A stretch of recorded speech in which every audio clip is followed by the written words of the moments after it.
Bueno, mi nombre es Jennifer López y yo les voy a hablar un poquitico de la escápula y del cuello del pie. En este caso hablaré en detalle de cómo debemos, qué proyecciones debemos de tener para el tobillo.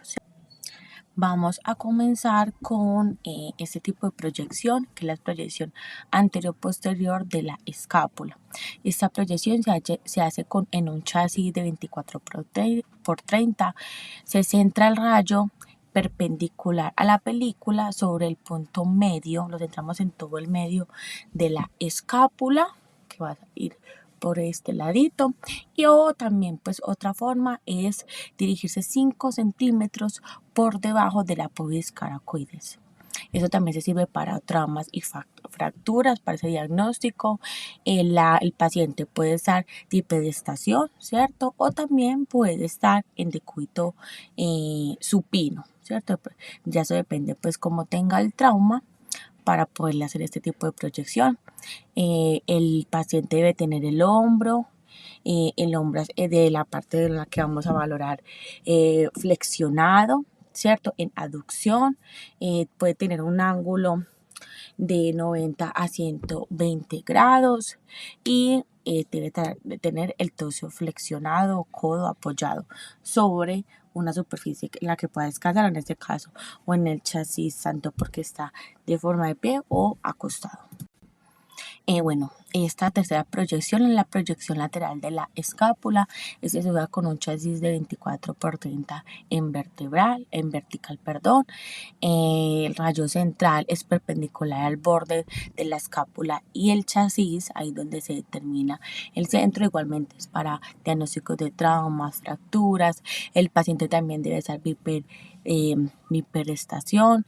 El dorso de la mano siempre debe estar, el dorso de la mano debe de estar en la parte de atrás de la espalda apoyándola, y ahí donde se va y ya se centra bien la parte de la escápula media.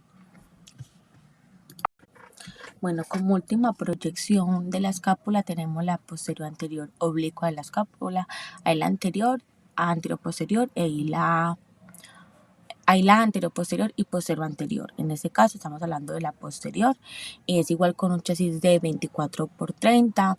Igualmente se centra en manera perpendicular al chasis, centrado en el punto medio de la escápula, entre la espalda y el sobresaliente de la escápula. Porque cuando ponemos el brazo de esta manera y como el paciente lo debe apoyar levemente, porque estamos hablando de manera oblicua, el área afectada, entonces ahí va a generar que salga un poquiticamente el huesito y con esa nos podemos también guiar. Igual es para traumas y fracturas. El paciente puede estar en bipedestación y se pueden usar varias maniobras. Como esta, también hay la opción del método Lones o Lilifer, que ya pues a los más conocedores, para ver como lo que queremos buscar en este caso o para el diagnóstico. Estas imágenes nos permiten mostrar bien los contornos de la escápula y se observa bastante bien lo que es el acromio y el cuerpo de la escápula completa. Bueno, ya voy a hablar un poquitico ya de la parte inferior, que entramos lo que es la proyección anterior-posterior del tobillo. Esa es una proyección que se hace con un chasis de 24 por 30 apaisado, seriado en 2. Ese también es para trauma, pero o luxaciones. El paciente debe de estar preferiblemente de decúbito supino sobre el chasis. Cómo vamos a posicionar el piecito. Debe tener la pierna completamente estirada como está en la imagen y recta. Y vamos a generar con el pie un ángulo de 90 grados. Eso genera pues como cierta rotación del tobillo, pero hacia adentro. Listo, como para viendo hacia arriba, y de esta manera podemos visualizar esta imagen y descartar pues como esa luxación. Esta proyección lateral del tobillo viene siendo muy parecida frente a que es con un chasis de 24 por 30 al pesado seriado en 2. El paciente debe de estar en decúbito supino, preferiblemente, también es para traumas o luxaciones, simplemente que el paciente va a posicionar de manera lateral, va a poner toda la cara lateral sobre el chasis, eh, y aún así pero generando el ángulo de 90 grados, que es el que queremos ver, seguir visualizando desde la imagen. Bueno, con esa proyección oblicua del tobillo, igualmente es con un chasis de 24 por 30 paisado, el paciente preferiblemente que sea de cúbito supino o semidecúbito, según como se vea el caso, igual es para traumas o luxaciones. En este caso se va a llevar pues como el ángulo de 90 grados entre el pie y la tibia, pero va a tener una pequeña rotación de 45 grados, ya dependiendo de lo que queramos buscar, puede ser de manera interna o externa, según la imagen que queramos obtener. Hola, buenas tardes. Mi nombre es Juliana Andrea Navarro Restrepo. Soy estudiante del tercer semestre de la tecnología en radiología e imágenes diagnósticas. Para el desarrollo de la actividad de imagenología convencional, hablaremos de las proyecciones AP y lateral de la rodilla y el húmero. Comienzo diciendo que para estas dos proyecciones podemos utilizar la posición del paciente, ya sea en posición vertical o en decúbito supino. Para la proyección AP de la rodilla necesitamos que el paciente, cuando esté en posición vertical, esté parado en posición anatómica recto frente al chasis. Vamos a utilizar el rayo central perpendicular que nos dé directamente a la rótula. Bueno, después de realizar esto vamos a obtener la imagen de nuestra proyección AP. Para la proyección lateral de rodilla vamos a ubicar el paciente de forma de lado, vamos a flexionar la rodilla y vamos a levantar un poco el talón. Allí vamos a ubicar el rayo central de manera angular, 5 grados cefálico, para así obtener la imagen con los cóndilos femorales superpuestos, ya sea el derecho o el izquierdo en el caso que necesitemos. Para las proyecciones AP y lateral del húmero, ubicaremos el paciente igualmente en posición vertical o en posición de cúbito supino, como lo prefiramos. Estas dos posiciones nos sirven para la imagen que queremos obtener. Vamos a ubicar en posición vertical al paciente de frente, apoyado en el chasis. Ubicaremos el rayo central perpendicular que nos pueda dar imagen tanto de la articulación del hombro, que es la glenohumeral, y la articulación del codo, que es la sinovial.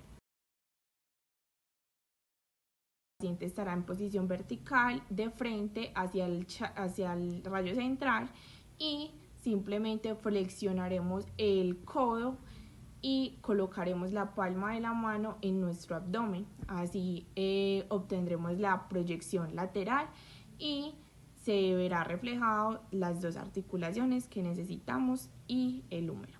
Muchas gracias. Buenas noches, profe y compañeros. Mi nombre es Andrea Marcela Rodas Gallego. En el momento les voy a exponer de cómo tomar una radiografía de codo y de fémur. Sentamos al paciente en silla junto a la mesa a la altura del hombro. Le explicamos que extienda su brazo con la palma hacia arriba para poder tomar la radiografía. Y apuntamos el chasis hacia el codo que necesitamos ver la radiografía. Le decimos al paciente que se quede totalmente quieto para que no vaya a salir movida la radiografía. Después tomamos una radiografía lateral. Le decimos al paciente que coloque lateral su mano con sus dedos extendidos y apuntando el chasis hacia el codo, también diciéndole que se quede totalmente quieto. Después tomamos una oblicua. Le decimos al paciente que forme un ángulo de 90 con los dedos totalmente estirados y el chasis apuntando hacia el codo, y le decimos que nos colabore con su quietud. A continuación vamos a hablar del fémur. Acostamos el paciente en plancha. Le decimos que tomamos primero una placa en el miembro inferior derecho o el izquierdo como lo solicite el médico. Lo tomamos totalmente derecho, apuntando el chasis al fémur y le decimos al paciente que nos colabore con su quietud. Después tomamos otra donde le decimos al paciente que forme un ángulo de 90, de esta forma, donde podemos tomar también la radiografía de fémur, informándole al paciente que se quede quieto. Y con eso terminamos. Muchas gracias, feliz noche. Buenas noches, tutor y compañera. Mi nombre es Lorena López Bedoya, soy estudiante de la Universidad UNAR abierta y a distancia del programa de tecnología e imágenes diagnósticas. En esta breve explicación voy a exponer los tipos de radiografías para el tema que elegí, que en este caso es el antebrazo y la cadera. La primera sería entonces la radiografía anteroposterior del antebrazo. El chasis va orientado horizontalmente y el paciente puede ir sentado o de pie con el antebrazo neutro y la palma hacia abajo sobre la placa del rayos X. En este caso sería de esta manera: el paciente sentado con el antebrazo sobre la placa del rayos X con la palma hacia abajo. La radiografía lateral del antebrazo. El chasis debe ir orientado verticalmente y el paciente debe estar en una posición sentado o de pie con el antebrazo en posición lateral, o sea, la placa del rayos X, el antebrazo en posición horizontal y la palma puede ir hacia arriba o hacia abajo. La radiografía oblicua. El chasis va orientado en un ángulo oblicuo específicamente para atravesar el brazo de una manera diagonalmente. La posición del paciente puede ser sentado o de pie y el antebrazo en una posición oblicua específica. En este caso sería el antebrazo sobre la placa de rayos X, girando el brazo en esta posición oblicua de esta manera. La radiografía posterior de la muñeca y del antebrazo. El chasis debe de ir orientado horizontalmente y el antebrazo va en la placa de rayos X, así de una manera neutra, con la palma hacia abajo. La radiografía lateral de cadera. El chasis va orientado verticalmente. El paciente se acuesta sobre la mesa del rayos X de esta manera y va la cadera en esta posición y el pie contrario va en un chasis generando un ángulo de 45 grados aproximadamente de esta manera. La radiografía anteroposterior de la cadera. El chasis va orientado horizontalmente. La posición del paciente es de cúbito supino sobre la mesa del rayos X con las piernas extendidas y los pies hacia adentro, de esta manera. El paciente acostado de cúbito supino en la mesa del rayos X y los pies los gira hacia adentro. La radiografía de pelvis anteroposterior. La radiografía de pelvis y de cadera anteroposterior. El chasis va orientado horizontalmente y el paciente está en una posición de cúbito supino sobre la mesa del rayos X con las extremidades, miembros inferiores extendidos completamente. Muchísimas gracias. Esa era la breve explicación del tema que elegí para la actividad número 2.